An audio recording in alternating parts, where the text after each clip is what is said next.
보통 만성 통증 같은 경우에는 대체적으로 초기 디스크나 좌골 신경통을 동반하는 경우가 많은데요. 한방 치료를 하기 위해서 이 만성 통증을 가진 분들이 많이 내원을 하신다고 들었는데요. 만성 통증이란 어떤 건가요?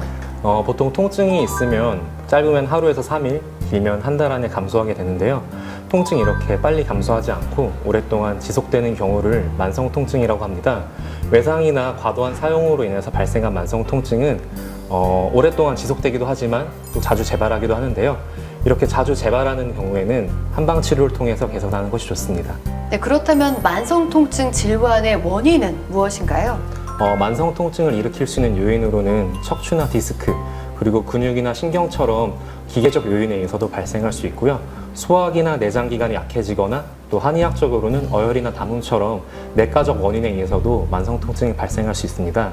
또 그 밖에도 턱관절이나 경추, 그리고 발이나 골반이 틀어진 경우처럼 구조적 이상이 있는 경우에도 만성 통증이 일어날 수 있습니다. 네, 그러면 만성 통증의 치료는 어떻게 진행이 되나요? 네, 보통 만성 통증 같은 경우에는 대체적으로 초기 디스크나 좌골 신경통을 동반하는 경우가 많은데요. 급성 통증의 치료하고는 다르게 좀 더 복합적으로 양한방 협진이 필요한 경우가 많습니다. 보통 기본적으로는 침치료와 한약치료를 통해서 통증과 염증을 감소시키고요. 또 환자분이 척추가 틀어지거나 구조적 문제가 있는 경우에는 추나치료를 시행하게 됩니다. 네, 지금까지 만성 통증에 대해서 이야기를 해봤는데요. 그렇다면 교통사고와 같은 이 급성 통증은 어떻게 치료가 이루어지나요? 경추나 묘추 같은 경우에는 침치료를 하고 또 추나치료를 통해서 치료를 하게 됩니다. 또 한약 처방이 나가는데요. 염증 물질이나 어혈을 빼주는 약이 들어가고 근육의 회복을 도와줄 수 있는 강근골 약제를 많이 사용하게 됩니다. 교통사고로 인해서 발생한 급성 통증이 만성 통증으로 발전하거나 악화되는 걸 막을 수 있고요. 후유증을 예방할 수 있는 장점이 있습니다. 아까 이 말씀을 해주셨는데 만성 통증에 한의학적으로 추나치료가 효과적이라고 하셨습니다. 추나치료란 어떤 치료 방법인가요?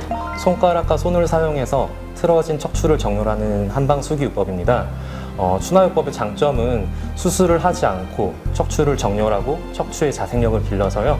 비수술적으로 디스크와 허리 통증을 치료할 수 있습니다.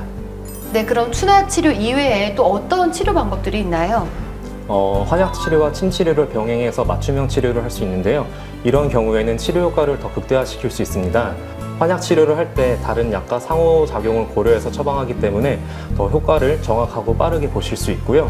또 천연물질로 제조하기 때문에 부작용 없이 더 안전하게 치료받으실 수 있습니다. 지금까지 다양한 치료 방법에 대해 알아봤는데요.